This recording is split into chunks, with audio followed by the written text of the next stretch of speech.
வணக்கம். நம்ம இன்னைக்கு ராமநாதபுரம் மன்னர் செல்லமுத்துவின் மகள் வேலு நாச்சியாரை பற்றி தான் பார்க்க போகிறோம். வேலு நாச்சியாரால் தான் செல்லமுத்துவே புகழ் அடைகிறாரு. அந்த அளவுக்கு வீரதீர செயல்கள் பலவற்றை இவங்க புரிஞ்சிருக்காங்க.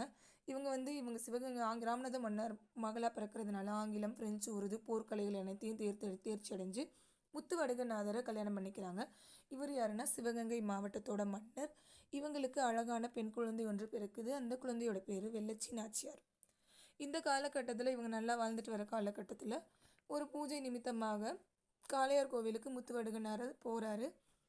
இதை தெரிஞ்சுக்கிட்ட கவர்மெண்ட் என்ன செய்யுதுன்னா, அப்போ இருந்த இங்கிலீஷ்காரங்க, பிரிட்டிஷ்காரங்க முத்துவடுகநாதருக்கு எந்த ஒரு முன்னறிவிப்பும் கொடுக்காம காளையார் கோவிலுக்குள்ள நுழைஞ்சு போர் பண்ணுறாங்க. இந்த போரில் கடுமையாக போரிட்டு முத்துவடுகநாதர் வீரமரணம் அடைஞ்சிடுறார். இதனால் காளையார் கோவிலிருந்து இவங்கெல்லாம் வெளியில் ஏற்றப்படுறாங்க. சிவகங்கையிலேருந்து வெளியேற்றப்படுறாங்க. இவங்களுக்கு சிவகங்கை கோட்டை இலக்க நேரிடுது. இதனால் வேலு நாச்சியார் என்ன செய்கிறாங்கன்னா, ஒரு கூட்டம் போடுறாங்க. எங்கன்னா திண்டுக்கல் கோட்டையில்.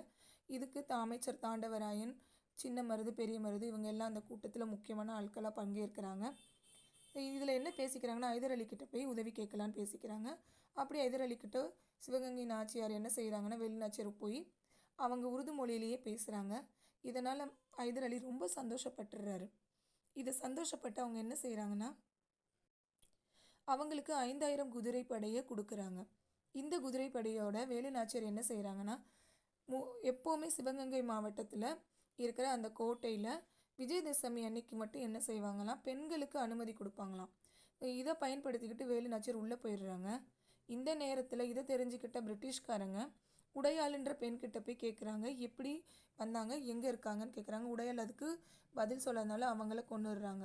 இதுக்கப்புறம் என்ன செய்கிறாங்கன்னா, குயிலி பெண்கள் படையை தலைமை ஏற்றுட்டு போய் அங்கே இருக்கிற உடையாள் வேலு நாச்சியார் காப்பாற்ற சொல்ல மறுக்கிறதுனால உடையாளுக்கு அப்புறம் போர் புரிஞ்சு இந்த காலகட்டத்தில் என்ன ஆகுதுன்னா, கோட்டையை கைப்பற்றாங்க. அதுக்கப்புறம் 1796 வரைக்கும் வாழ்ந்துட்டு சிவகங்கை கோட்டையிலேயே அவங்க உயிரிழக்கிறாங்க. இது எப்படின்னா, நிறைய வரலாறுல சிவகங்கை வேலு நாச்சியாரை பற்றி சொல்ல மாட்டேங்கிறாங்க. ஏன்னா முதல் பெண்மணி இவங்க தான். போர் புரிஞ்ச முதல் பெண்மணி இவங்க தான்.